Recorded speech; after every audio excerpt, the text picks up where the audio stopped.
So I wanted to just take a couple of minutes, and there's two questions that come up a lot when I talk to people about this.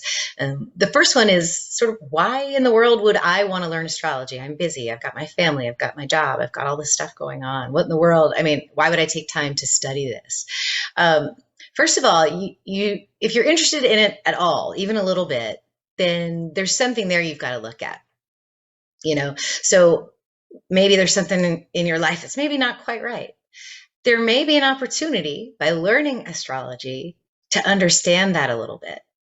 And personal self-awareness, to me, is a key to spiritual growth. If you can't do that, then you're going to be kind of stuck in the same old patterns. And I feel like since I've been studying astrology, that I've been able to work through some of that and really kind of take off spiritually in my own life journey. So, why? Let's talk about this for a second. Why in the world should people study astrology? Why should the everyday person do that? And if you're spiritual at all, you'll understand the concept of as above, so below. Okay, this is one of the most ancient, the most basic spiritual concepts that you need to understand.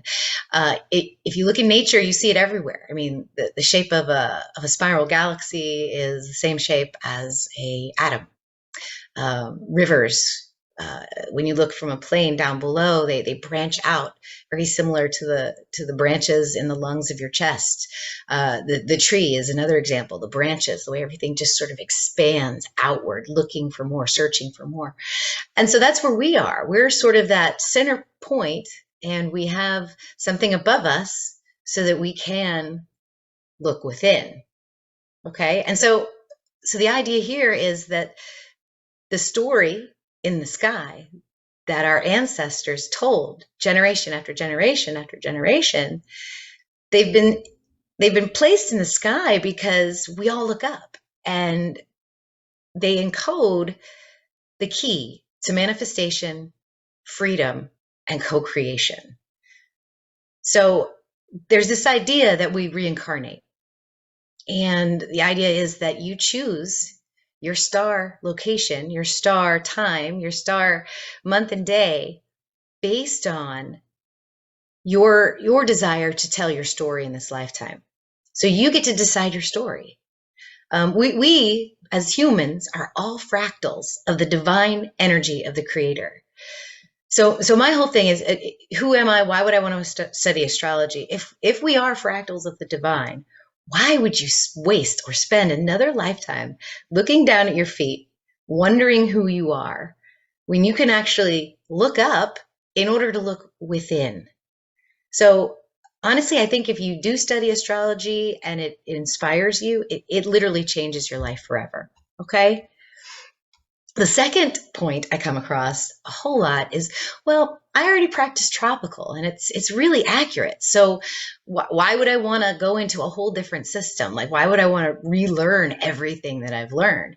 And my basic answer to that is that the knowledge base of tropical astrology in general, of astrology in general, is very wide and very deep. It is vast.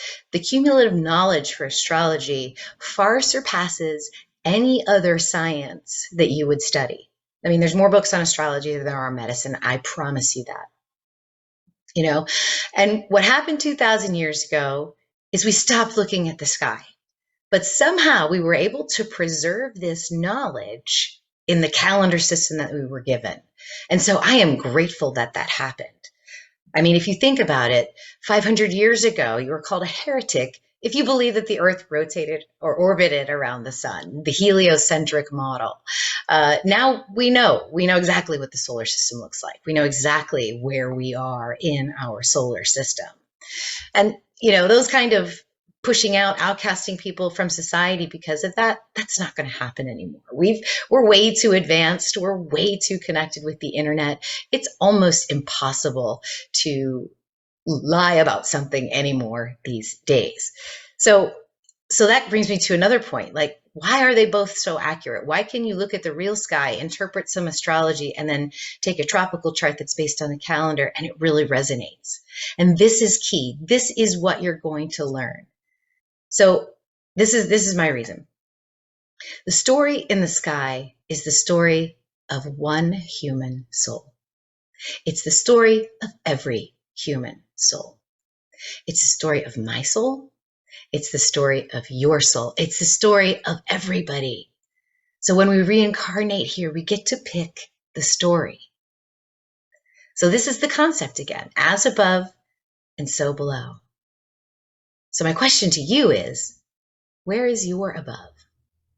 Is it in the sky? Is it in the universe that we're all a part of? Or is it in a made-up construct?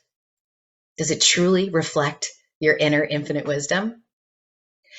And the other thing I tell people is that once they actually do start practicing sidereal astrology, they never go back. So look, guys, that's just a taste of the energy that we're on right now. Astrology is awesome, you guys. Come check it out. Namaste.